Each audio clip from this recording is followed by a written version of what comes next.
Good morning, dear students. Myself, Dr. Hema Nayak,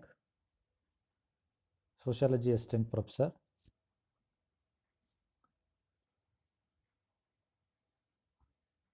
ನನ್ನ ಹೆಸರು doctor Hema Nayak. ನಾವು ಕಳೆದ ತರಗತಿಯಲ್ಲಿ ಸಾಮಾಜಿಕ ಪ್ರಕ್ರಮ ಅನ್ನುವಂತಹ ವಿಷಯದ ಬಗ್ಗೆ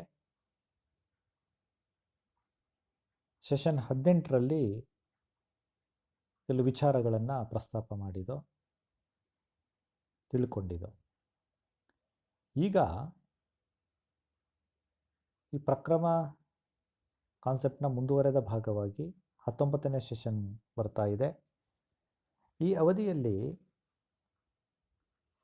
ಸಾಮಾಜಿಕ ಪ್ರಕ್ರಮದ ಸಮಸ್ಯೆಗಳೇನಾದರೂ ಇದೆಯಾ, ಈ ಸಾಮಾಜಿಕ ಒಂದು ಆರ್ಡರ್ ಏನಿದೆ ಆ ಆರ್ಡರ್ನೆಸ್ನಲ್ಲಿ ಏನಾದರೂ ನಮಗೆ ಪ್ರಾಬ್ಲಮ್ಸ್ ಇದೆಯಾ ಅನ್ನುವಂಥ ವಿಚಾರವನ್ನು ನಾವು ಈ ತರಗತಿಯಲ್ಲಿ ತಿಳ್ಕೊಳ್ಳೋಕ್ಕೆ ಪ್ರಯತ್ನವನ್ನು ಪಡೋಣ. ನಾವು ಕಳೆದ ತರಗತಿಯಲ್ಲಿ ಪ್ರಕ್ರಮದ ಅರ್ಥಗಳನ್ನು, ವ್ಯಾಖ್ಯೆಗಳನ್ನು ನೋಡಿದ್ದೀವಿ. ಸೊ ಈಗ ನಾವು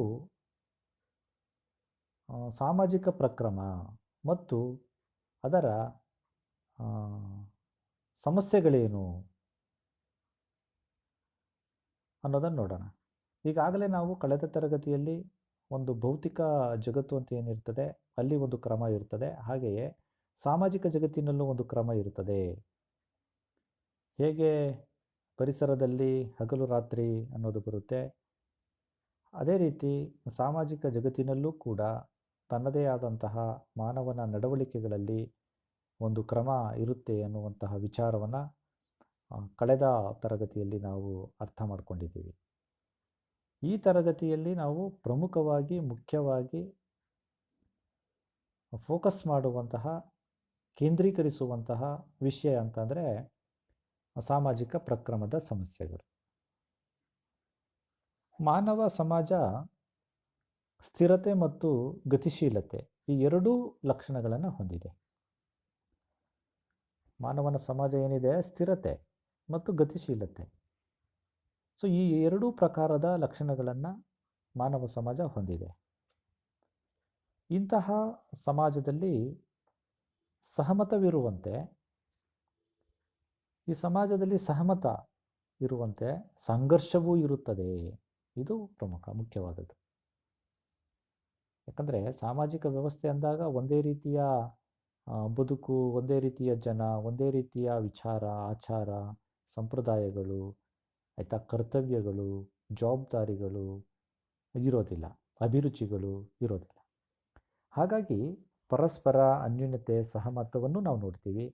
ಅದೇ ರೀತಿ ವಿಚಾರಗಳಲ್ಲಿ, ಅಭಿಪ್ರಾಯಗಳಲ್ಲಿ, ಅನಿಸಿಕೆಗಳಲ್ಲಿ ಭಿನ್ನತೆ ಇದ್ದು ಸಂಘರ್ಷವೂ ಆಗುವಂತಹ ಸಾಧ್ಯತೆ ಸಮಾಜದಲ್ಲಿ ಇದೆ. ಹಾಗಾಗಿ ಈ ಅಂಶವನ್ನು ಆಧಾರವಾಗಿಟ್ಟುಕೊಂಡು ಟಾಲ್ಕಾಟ್ ಪಾರ್ಸನ್ ಎಂಬಂತಹ ಸಮಾಜಶಾಸ್ತ್ರಜ್ಞರು ಪ್ರಮುಖವಾಗಿ 4 ಸಾಮಾಜಿಕ ಪ್ರಕ್ರಮದ ಸಮಸ್ಯೆಗಳ ಬಗ್ಗೆ ಗುರುತಿಸಿದ್ದಾರೆ. ಸೊ ಅವುಗಳನ್ನು ನಾವು ಒಂದೊಂದಾಗಿ ನೋಡ್ತಾ ಹೋಗೋಣ. ಮೊದಲನೇದು ಹೊಂದಾಣಿಕೆಯ ಸಮಸ್ಯೆ, ಪ್ರಾಬ್ಲಮ್ ಆಫ್ ಅಡಾಪ್ಟೇಷನ್ ಅಂತ ಹೇಳಿ ಕರಿತೀವಿ.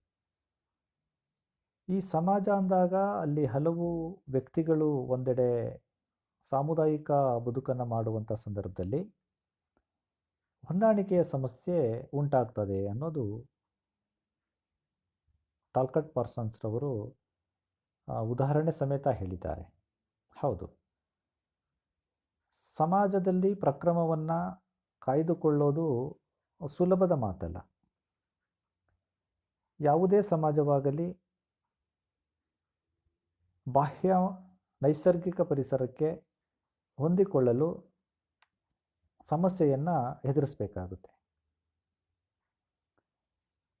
ಉದಾಹರಣೆಗೆ ಆರ್ಥಿಕ ವ್ಯವಸ್ಥೆಯಾಗಿರ್ಬೋದು, ಸಾಂಸ್ಕೃತಿಕ ವ್ಯವಸ್ಥೆ ಆಗಿರಬಹುದು, ಧಾರ್ಮಿಕವಾದಂತಹ ವ್ಯವಸ್ಥೆ ಆಗಿರಬಹುದು, ಹಾಗೆಯೇ ನೈಸರ್ಗಿಕ ವ್ಯವಸ್ಥೆಯಿಂದಲೂ ಸಹ ಸಮಾಜ ಹೊಂದಿಕೊಳ್ಳಲು ಕಷ್ಟಪಡ್ತದೆ. ಉದಾಹರಣೆಗೆ ಆರ್ಥಿಕ ವ್ಯವಸ್ಥೆ ಅಂತಂದಾಗ ಇಡೀ ಸಮಾಜದ ಸದಸ್ಯರೆಲ್ಲರಿಗೂ ಕೂಡ ಒಂದೇ ರೀತಿಯ ಆರ್ಥಿಕ ವ್ಯವಸ್ಥೆ ಇರೋದಿಲ್ಲ. ಸಾಂಸ್ಕೃತಿಕ ವ್ಯವಸ್ಥೆ ಅಂದಾಗೂ ಸಹ ಭಿನ್ನ ಭಿನ್ನವಾದಂತಹ ನಾವು ಸಾಂಸ್ಕೃತಿಕ ವ್ಯವಸ್ಥೆಯನ್ನು ಕಾಣ್ತೀವಿ. ಹಾಗೆಯೇ ಧಾರ್ಮಿಕ ವ್ಯವಸ್ಥೆ ಮತ್ತು ನೈಸರ್ಗಿಕ ವ್ಯವಸ್ಥೆಯಲ್ಲೂ ಕೂಡ ನಾವು ವ್ಯತ್ಯಾಸಗಳನ್ನು, ವಿಭಿನ್ನತೆಗಳನ್ನು, ತಾರತಮ್ಯತೆಗಳನ್ನು ಕಾಣೋದ್ರಿಂದ ಪ್ರಕ್ರಮದಲ್ಲಿ ಹೊಂದಾಣಿಕೆಯನ್ನು ನೋಡೋದು ಕಷ್ಟ ಅಂತ ಹೇಳಿ ಪಾರ್ಸನ್ಸ್ರವರು ಹೇಳ್ತಾರೆ. ಇದು ಮೊದಲನೆಯ ಸಮಸ್ಯೆ. ಇನ್ನು ಎರಡನೆಯ ಸಮಸ್ಯೆ ಅಂತಂದರೆ ಉದ್ದೇಶಗಳ ಬೆಳವಣಿಗೆಯ ಸಮಸ್ಯೆ ಅಂತ ಹೇಳಿ ಕರಿತೀವಿ. ಉದ್ದೇಶಗಳ ಬೆಳವಣಿಗೆಯ ಸಮಸ್ಯೆ. ಮಾನವ ಸಮಾಜದ ಜೀವಿಯಾಗಿದ್ದು, ಅದರ ಸದಸ್ಯನಾಗಿದ್ದು, ಒಂದು ಸಮಾಜ ಬೆಳವಣಿಗೆಯಾಗಬೇಕಾದರೆ ಮತ್ತು ತನ್ನ ಗುರಿಗಳನ್ನು ತಲುಪಬೇಕಾದರೆ ಸುಮಾರು ಸವಾಲುಗಳನ್ನು ಆತ ಎದುರಿಸಬೇಕಾಗುತ್ತೆ. ಆ ನಿಟ್ಟಿನಲ್ಲಿ ರಾಜಕೀಯ, ಸಾಮಾಜಿಕ, ಧಾರ್ಮಿಕ, ಆರ್ಥಿಕ ಇತರೆ ಒಂದು ಸಂರಚನೆ ಏನು ಸಮಾಜದಲ್ಲಿ ಇರ್ತದೆ, ಅವುಗಳ ಮುಂದೆ ತಮ್ಮದೇ ಆದಂತಹ ಗುರಿ ಉದ್ದೇಶಗಳು ಏನು ಎಂಬುದನ್ನು ತಿಳಿದುಕೊಳ್ಳಲು ಬೆಳವಣಿಗೆಯ ಸಮಸ್ಯೆಯನ್ನು ಇಲ್ಲಿ ನಾವು ಕಾಣ್ತೀವಿ. ಅಂದರೆ ಆರ್ಥಿಕವಾಗಿ ಯಾವ ಕಡೆ ಬೆಳವಣಿಗೆ ಆಗಬೇಕು, ರಾಜಕೀಯವಾಗಿ ಯಾವ ಕಡೆ ಬೆಳವಣಿಗೆ ಆಗಬೇಕು, ಸಾಮಾಜಿಕವಾಗಿ ಯಾವ ಕಡೆ ಬೆಳವಣಿಗೆ ಆಗಬೇಕು ಅನ್ನೋದನ್ನು ಅರ್ಥ ಮಾಡಿಕೊಂಡು ಆ ನಿಟ್ಟಿನಲ್ಲಿ ನಾವು ಸಾಗೋದು ಉದ್ದೇಶಗಳ ಬೆಳವಣಿಗೆಯ ಸಮಸ್ಯೆಯಾಗಿ ರೂಪುಗೊಳ್ಳುತ್ತದೆ ಅಂತ ಹೇಳಿ ಪಾರ್ಸನ್ಸ್ರವರು ಹೇಳ್ತಾರೆ. ಇದು ಎರಡು. ಇನ್ನು ಮೂರನೇ ಸಮಸ್ಯೆ ಬಗ್ಗೆ ಟಾಲ್ಕಾಟ್ ಪಾರ್ಸನ್ಸ್ರವರು ಹೇಳೋದೇನೆಂದರೆ ಸಾಮಾಜಿಕ ಸಮಗ್ರತೆಯ ಬೆಳವಣಿಗೆ ಮುಂದೆ ಸಹ ಸಮಸ್ಯೆ ಇದೆ ಅಂತ ಹೇಳಿ ಹೇಳ್ತಾನೆ. ಸಾಮಾಜಿಕ ಸಮಗ್ರತೆ, ಇಂಟಿಗ್ರಿಟಿಯನ್ನು ಕಾಪಾಡಿಕೊಳ್ಳೋದಾಗ್ಬೋದು. Development of social integration. ಸಮಾಜವು ತನ್ನೊಳಗೆ ಆಂತರಿಕವಾಗಿ ಸಮಸ್ಯೆಗಳನ್ನು, ಸಂಘರ್ಷಗಳನ್ನು ಎದುರಿಸಿ, ಅದನ್ನು ನಿಯಂತ್ರಿಸಿ, ಪರಿಹಾರಗಳನ್ನು ಕೊಟ್ಟು ಕ್ರಮಬದ್ಧತೆಯನ್ನು ಕಾಯ್ದುಕೊಳ್ಳುತ್ತದೆ. ಆದರೂ ಸಹ ಸಮಾಜದಲ್ಲಿ ಸಮಗ್ರತೆಯನ್ನು ಕಾಪಾಡಲು ಕಷ್ಟ. ಯಾಕೆಂದರೆ ಈಗಾಗಲೇ ಹೇಳಿದ ಹಾಗೆ ಒಂದು ಸಮಾಜ ಅಂದರೆ ವಿಭಿನ್ನತೆಯಿಂದ ಕೂಡಿರ್ತದೆ. ಅಲ್ಲಿ ಧಾರ್ಮಿಕವಾಗಿ, ಸಾಮಾಜಿಕವಾಗಿ, ಆರ್ಥಿಕವಾಗಿ ವಿಭಿನ್ನತೆಯನ್ನು ಕೂಡಿರುವಂತಹ ಸಂದರ್ಭದಲ್ಲಿ ಹಲವು ವಿಚಾರಗಳಲ್ಲಿ ಸಂಘರ್ಷಗಳು, ಭಿನ್ನಾಭಿಪ್ರಾಯಗಳು ಉಂಟಾಗುವಂತಹ ವಿಚಾರಗಳಲ್ಲಿ ಅವೆಲ್ಲವನ್ನು ನಿಯಂತ್ರಿಸಿ ಅವುಗಳಿಗೆ ಕಾನೂನಿನ ಪ್ರಕಾರ ಪರಿಹಾರವನ್ನು ಕೊಟ್ಟು ಎಷ್ಟೇ ಕ್ರಮಬದ್ಧತೆಯನ್ನು ನಾವು ಕಾಯ್ದುಕೊಳ್ಳಲು ಪ್ರಯತ್ನ ಪಟ್ಟರೂ ಸಹ ಸಾಮಾಜಿಕ ಸಮಗ್ರತೆಯನ್ನು ಕಾಪಾಡಿಕೊಳ್ಳೋದು ಕಷ್ಟ. ಇದು ಸಮಸ್ಯೆ ಅಂತ ಹೇಳಿ ಟಾಲ್ಕಾಟ್ ಪಾರ್ಸನ್ಸ್ರವರು ಹೇಳ್ತಾರೆ. ನಂತರ ನಾಲ್ಕನೆಯ ಸಮಸ್ಯೆ ಏನು ಅಂತಂದರೆ ಅಪ್ರಕಟಿತ ಸಮಸ್ಯೆಗಳು. ಅಂದರೆ ಅಗೋಚರವಾದಂತಹ ಸವಾಲುಗಳನ್ನು ಈ ಸಾಮಾಜಿಕ ವ್ಯವಸ್ಥೆ ಅಥವಾ ಸಾಮಾಜಿಕ ಪ್ರಕ್ರಮ ಅಂತ ಏನು ಕರಿತೀವಿ ಅದು ಎದುರಿಸ್ತಾ ಇದೆ. ಅಗೋಚರವಾದ ಸವಾಲುಗಳು ಸಮಾಜದಲ್ಲಿ ಅಗೋಚರವಾದಂತಹ ಹಲವಾರು ರೀತಿಯ ಸವಾಲುಗಳನ್ನು, ಸಮಸ್ಯೆಗಳನ್ನು ಅದು ಹೊಂದಿರ್ತದೆ.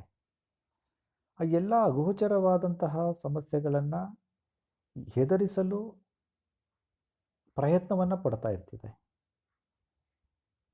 ಸಮಾಜದಲ್ಲಿ ಮೌಲ್ಯಗಳನ್ನು ಕಾಪಾಡಬೇಕಂತಂದರೆ ಹಲವಾರು ರೀತಿಯ ಸಮಸ್ಯೆಗಳನ್ನು, ಸವಾಲುಗಳನ್ನು ನಾವು ಎದುರಿಸಬೇಕಾಗುತ್ತೆ.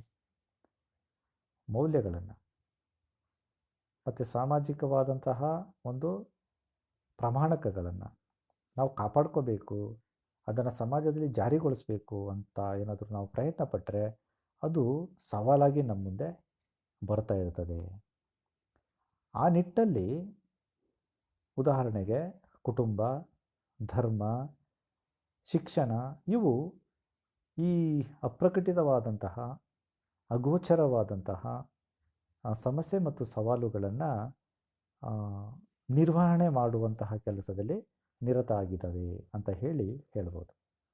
ಸೊ ಇಷ್ಟು ಟಾಲ್ಕಾಟ್ ಪಾರ್ಸನ್ಸ್ರವರು ಸಾಮಾಜಿಕ ಪ್ರಕ್ರಮದ ಸಮಸ್ಯೆಗಳನ್ನು ಕುರಿತು 4 ವಿಚಾರಗಳ ಬಗ್ಗೆ ಪ್ರಸ್ತಾಪವನ್ನು ಮಾಡಿದ್ದಾರೆ. ಸೊ ಈ ವಿಚಾರಕ್ಕೆ ಸಂಬಂಧಪಟ್ಟಂತೆ ಮತ್ತೊಬ್ಬ ಸಮಾಜಶಾಸ್ತ್ರಜ್ಞರಾದಂತಹ ಪೀಟರ್ ವಸ್ಲೆ ಅನ್ನುವಂತಹ ವ್ಯಕ್ತಿ ಇಂಟ್ರೊಡ್ಯೂಸಿಂಗ್ ಸೋಷಿಯಾಲಜಿ ಎಂಬಂತಹ ತನ್ನ ಕೃತಿಯಲ್ಲಿ 3 ಬಗೆಯ ಸಮಸ್ಯೆಗಳ ಬಗ್ಗೆ ಆತ ಚರ್ಚೆ ಮಾಡಿದ್ದಾನೆ. ಸೊ ಒಂದು ಸಾಮಾಜಿಕ ಪ್ರಪಂಚದ ಅರ್ಥಕ್ಕೆ ಸಂಬಂಧಿಸಿದ ಸಮಸ್ಯೆ, the problem of meaning of social world. ಏನು ಸಾಮಾಜಿಕ ಪ್ರಪಂಚ ಇದೆ ಅದನ್ನು ಅರ್ಥ ಮಾಡ್ಕೊಳ್ಳೋದ್ರಲ್ಲೇ ಒಂದು ದೊಡ್ಡ ಸಮಸ್ಯೆ ಇದೆ. ಸಮಾಜ ಕ್ರಮಬದ್ಧವಾಗಿರ್ತದೆ, ಅಲ್ಲಿಯ ಜನ ತಮ್ಮದೇ ಆದಂತಹ ಆಸೆ ಆಕಾಂಕ್ಷೆ ಆಸಕ್ತಿ ಅಭಿರುಚಿ ಉದ್ದೇಶಗಳು ಗುರಿಗಳು ಅನುಕರಣೆ ಇತ್ಯಾದಿಗಳನ್ನು ಮಾಡ್ತಾ ವಿನಿಮಯಗಳನ್ನು ಮಾಡ್ತಾ ಹೋಗ್ತಾ ಇರ್ತಾರೆ. ಆದರೂ ಸಹ ಜಾಗತಿಕ ವಿದ್ಯಮಾನವನ್ನು ಅರ್ಥ ಮಾಡಿಕೊಂಡು ಜನರು ಸಾಮಾಜಿಕ ಪ್ರಪಂಚವನ್ನು ಅರ್ಥ ಮಾಡಿಕೊಳ್ಳಲು ಜನರು ಹಿಂದೆ ಬಿದ್ದಿದ್ದಾರೆ